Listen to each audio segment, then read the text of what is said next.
Hola a todos. Bienvenidos al canal.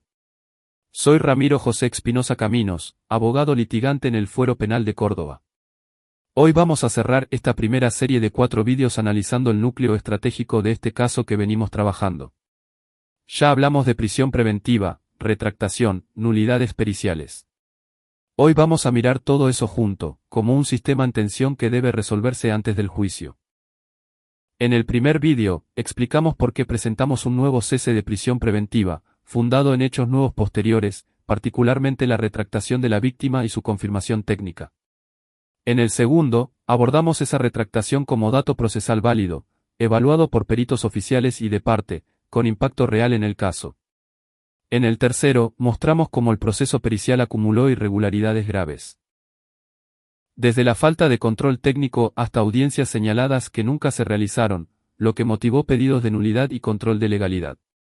Este cuarto vídeo integra todo eso en una sola estrategia defensiva coherente, solicitudes de cese de prisión, nulidades, reposiciones y peticiones de fondo, sobreseimiento o recepción testimonial, de forma que no se contradigan y maximicen la protección de la libertad del imputado y la seguridad procesal de la defensa. Ahora vamos a juntar todo eso en una estrategia defensiva compleja. ¿Qué significa eso? Que no presentamos cada escrito por separado, como si fueran fuegos artificiales, sino que construimos una arquitectura procesal sólida, con un hilo conductor. Esta causa se encuentra en actos preliminares del juicio oral. Ya fue elevada, pero todavía no comenzó el debate. Eso implica que hay medidas de prueba ofrecidas y en preparación. Se han fijado y reprogramado fechas, sin que se haya realizado ninguna audiencia. Y, sobre todo, existe una prisión preventiva vigente que hoy no tiene sustento actualizado. Desde la defensa actuamos por etapas. Primero, pedimos un nuevo cese de prisión, no como reiteración sino fundado en la modificación del cuadro fáctico, la menor se retractó, los informes la validaron, y no hay riesgo procesal concreto. Después, planteamos la nulidad de las pericias psicológicas previas, no por disconformidad sino por vicios estructurales en su producción, ausencia de control de parte, falta de contradicción, cambio de protocolo sin fundamento. Luego, solicitamos la reposición de la audiencia pericial, es decir, que se corrija esa falta con una audiencia controlada, con presencia de la defensa y posibilidad de objeción técnica. Todo esto antes del juicio, porque estas cuestiones no pueden diferirse a la audiencia de debate. Si llegamos al juicio con esta prueba en pie, se convalida por el solo paso del tiempo. Y aquí viene el núcleo del vídeo, esta serie de planteos no se agota en sí misma. Hay algo que está detrás de todo, la afectación del derecho de defensa en juicio, de la legalidad del proceso y, especialmente, del derecho a la libertad personal. Las nulidades, la prisión, la pericia impugnada, todo eso está vinculado. Si no se resuelve ahora, antes del juicio, todo el proceso puede quedar viciado. En este punto del proceso, la defensa puede optar por dos caminos. Quedarse esperando que los planteos sean resueltos dispersamente. O unificar todo en una estrategia de fondo. ¿Qué hicimos entonces? Reforzamos el pedido de libertad con los hechos nuevos. Aportamos prueba institucional que desmiente el riesgo procesal. Planteamos la nulidad de la principal prueba acusatoria. Reclamamos una audiencia pericial con garantías. Y ahora, en este momento, reclamamos que todo esto sea resuelto antes del debate. Existe riesgo retórico si la defensa simultáneamente pide el diferimiento del debate, reposición, y, al mismo tiempo, promueve un sobreseimiento total que pretende poner fin al proceso. Para evitar que el tribunal interprete contradicción o improvisación, planteamos la reposición como medida procesal cautelar y primaria, protege la economía procesal y la validez del debate. La reposición debe articularse en términos de gravamen actual y concreto.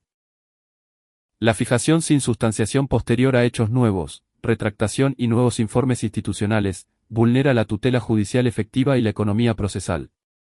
Citar aplicación de la ley y principio de interpretación restrictiva frente a coartaciones de libertad y sostener que la continuación del trámite, sin previa resolución de nulidades, puede producir actos de imposible reparación, juicio celebrado sobre plataforma viciada.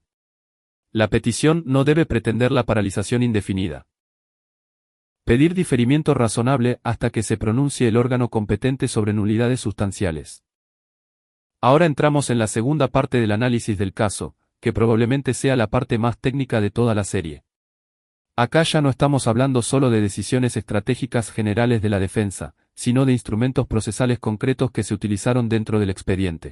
El primero de esos instrumentos es el incidente de nulidad de la pericia psicológica. En este caso, la prueba pericial psicológica fue uno de los elementos centrales sobre los que se construyó la acusación inicial y también la decisión de mantener la prisión preventiva. Es decir, no estamos hablando de una prueba marginal. Estamos hablando de una prueba que influyó directamente en decisiones muy relevantes del proceso. Ahora bien, cuando analizamos técnicamente esa pericia, empiezan a aparecer problemas metodológicos serios. Por eso el incidente de nulidad que se presentó no se basa en afirmaciones genéricas ni en críticas vagas. No se dice simplemente, la pericia está mal hecha.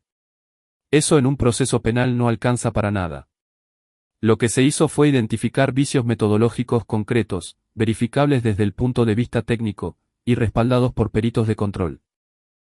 El primer problema que se detecta es la ausencia de tests psicométricos estandarizados. En evaluaciones psicológicas forenses, especialmente cuando se trata de analizar credibilidad, dinámica de relato o procesos de retractación, existen herramientas psicométricas ampliamente aceptadas. Estas herramientas permiten contrastar hipótesis clínicas con instrumentos medibles y replicables. En la pericia que se cuestiona en este caso, esos instrumentos no fueron utilizados. Esto no es un detalle menor. La ausencia de tests psicométricos impide que el informe tenga anclaje empírico verificable. En otras palabras, transforma lo que debería ser una evaluación técnica en una interpretación básicamente clínica o narrativa, sin instrumentos objetivos que permitan sostener las conclusiones. El segundo problema identificado es lo que en psicología forense se denomina sesgo confirmatorio. El sesgo confirmatorio ocurre cuando el evaluador parte de una hipótesis previa.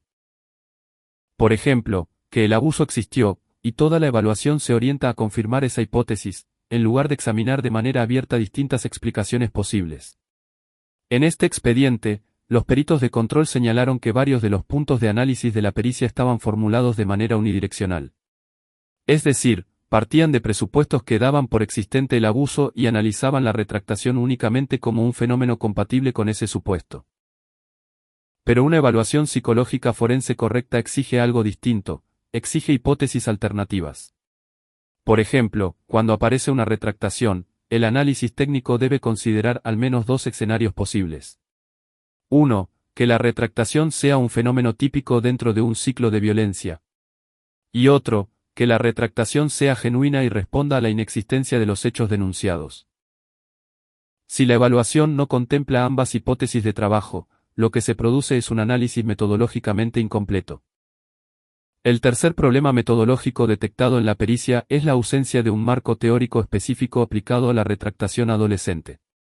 La retractación en contextos de denuncias sexuales en adolescentes es un fenómeno estudiado en distintas corrientes de la psicología del desarrollo y de la psicología forense. Existen modelos teóricos que explican distintas causas posibles de retractación. Presiones familiares, miedo, dependencia emocional, conflicto interno, o incluso retractaciones genuinas derivadas de denuncias erróneas. Sin embargo, en la pericia cuestionada no se desarrolla ni se aplica un marco teórico claro para analizar ese fenómeno. Lo que aparece es una interpretación muy general de la retractación, sin desarrollar criterios técnicos que permitan evaluar cuál de las hipótesis posibles se ajusta mejor al caso concreto. Y todo esto no se dice de manera abstracta. El incidente de nulidad que se presentó incluye referencias técnicas precisas, extractos de informes periciales de control, y cuadros comparativos donde se muestran las inconsistencias metodológicas detectadas. Porque en el proceso penal no alcanza con afirmar que una prueba es débil. Si se pide la nulidad de una pericia, hay que demostrar cuál fue el error metodológico, cómo se produjo ese error y de qué manera ese error afecta directamente la conclusión pericial. Ese es el estándar técnico que exige un planteo de nulidad serio. Ahora bien, en ese mismo incidente también se prevé una situación alternativa. La defensa sostiene que la pericia debe ser declarada nula por sus defectos metodológicos. Pero si el tribunal no compartiera esa conclusión, se plantea subsidiariamente la posibilidad de realizar una nueva evaluación pericial con un profesional independiente. Es decir, una evaluación que no esté condicionada por la intervención previa del mismo perito y que pueda analizar la retractación con herramientas metodológicas adecuadas. Esto es importante por una razón muy concreta. El juicio en este caso ya tiene fecha fijada. Si el incidente de nulidad no se resuelve antes de esa fecha, existe un riesgo serio, que el debate se realice utilizando una prueba pericial cuya validez está siendo cuestionada. Y eso genera un problema procesal muy importante, porque un debate basado en prueba defectuosa puede terminar generando nulidades posteriores o decisiones judiciales frágiles. Por eso el incidente insiste en que estas cuestiones deben resolverse antes del inicio del juicio.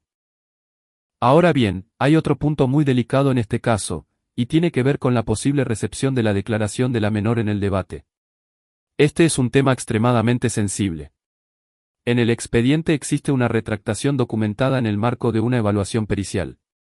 Pero el deterioro del plexo pericial, producto de las inconsistencias metodológicas señaladas, genera un problema probatorio. Frente a ese escenario, la defensa puede solicitar que el tribunal reciba declaración testimonial de la menor en el debate. Pero esa solicitud no puede hacerse de cualquier manera. Debe plantearse bajo modalidad protegida, con todas las garantías que prevé la normativa vigente y los protocolos especializados para la intervención con menores. Esto implica varias cosas. Primero, que la eventual declaración se realice bajo mecanismos como cámara Gesell u otras modalidades técnicas de resguardo. Segundo, que exista acompañamiento profesional especializado durante la intervención. Tercero, que el interrogatorio esté estrictamente limitado a los puntos necesarios para clarificar la retractación, evitando interrogatorios extensivos o innecesarios. El objetivo de una eventual declaración en esas condiciones no es repetir pruebas ni someter a la menor a un interrogatorio hostil. El objetivo es restablecer dos principios fundamentales del proceso penal, la inmediación y la contradicción. Cuando una pericia psicológica pierde fuerza probatoria por problemas metodológicos, el tribunal necesita algún mecanismo que le permita evaluar directamente los elementos relevantes del caso. En ese contexto, una declaración protegida puede funcionar como un instrumento para reparar un vacío probatorio, siempre que se realice bajo condiciones estrictas de resguardo. Y esto es muy importante aclararlo. Cualquier solicitud de este tipo debe evitar cuidadosamente que pueda interpretarse como una forma de revictimización. Por eso en este tipo de planteos siempre se incorporan protocolos de actuación, normativa específica y resoluciones judiciales que regulan cómo deben realizarse estas intervenciones. Ahora bien, muchas personas se preguntan algo cuando escuchan todo esto. Si existe una retractación, si las pericias están en discusión, si el caso tiene tantas inconsistencias, ¿por qué la defensa no pidió directamente el sobreseimiento? La respuesta es simple, pero importante desde el punto de vista procesal. El sobreseimiento es una decisión que pone fin definitivamente al proceso penal. No es una medida cautelar ni un incidente técnico. Es una resolución sobre el fondo del caso. El Código Procesal Penal prevé el sobreseimiento, entre otros supuestos, cuando el hecho no existió o cuando no puede atribuirse al imputado.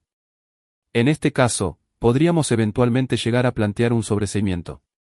Sí, si el conjunto de elementos probatorios consolida ese escenario. Pero hoy todavía no estamos en ese momento procesal. Y además hay algo fundamental. El sobreseimiento no puede pedirse como un argumento subsidiario o accesorio dentro de otros planteos. No es algo que se agrega como una alternativa más dentro de un escrito. El sobreseimiento es la clausura del proceso penal y por lo tanto debe presentarse como una petición principal, autónoma y plenamente fundada. Por eso en este momento no se formuló ese pedido. Lo que sí se hizo fue articular todos los instrumentos procesales disponibles para proteger dos cosas, la libertad de la persona detenida y la legalidad del proceso. Porque si la prisión preventiva deja de tener fundamentos, debe revisarse. Si una prueba clave tiene defectos metodológicos, debe analizarse. Si el proceso presenta inconsistencias, deben resolverse antes de que el juicio empiece. Ahora bien, todo esto también tiene riesgos procesales. El primero es que el tribunal pueda interpretar la pluralidad de planteos como una estrategia dilatoria. Por eso cada incidente presentado en este caso tiene un objeto técnico específico, claramente delimitado, y está respaldado por fundamentos jurídicos y probatorios concretos. El segundo riesgo sería pedir un sobreseimiento de manera prematura y que eso desplace el análisis de las cuestiones procesales previas. Por eso la estrategia se construyó en etapas. Primero se discuten las condiciones del proceso. Después, si el cuadro probatorio lo permite, se planteará eventualmente la discusión sobre el fondo. El tercer riesgo es más técnico pero igual de importante. En el proceso penal, los incidentes deben cumplir requisitos formales muy precisos. Si un planteo está mal formulado o carece de fundamentos suficientes, puede perderse la posibilidad de recurrirlo después. Por eso cada presentación debe estar cuidadosamente estructurada, con fundamentos normativos claros, referencias técnicas y respaldo probatorio. En síntesis, lo que estamos viendo en este caso no es una serie de escritos aislados. No se trata de litigar por litigar. Lo que se está construyendo es una defensa técnica, ordenada y estratégica, que intenta que el proceso penal funcione como debe funcionar. Es decir, con prueba válida, con garantías respetadas y con decisiones judiciales adoptadas sobre bases sólidas. Ese es justamente el tipo de litigación que buscamos mostrar con esta serie de vídeos. No se trata de convertir el proceso penal en un espectáculo. Se trata de mostrar cómo se trabaja técnicamente dentro de un expediente real. Y cómo la defensa penal, cuando se ejerce con responsabilidad profesional, implica mucho más que hablar en una audiencia. Implica analizar pruebas, detectar errores metodológicos, construir incidentes procesales sólidos y sostener los derechos del imputado dentro de un sistema que muchas veces tiende a avanzar por inercia. Gracias por acompañar este análisis del caso. En los próximos contenidos vamos a seguir desarrollando algunos de estos temas, como la valoración de retractaciones, las nulidades periciales y las estrategias procesales antes del juicio, con mayor profundidad. Les dejo mis datos de contacto en la descripción. Gracias por quedarse hasta el final del vídeo.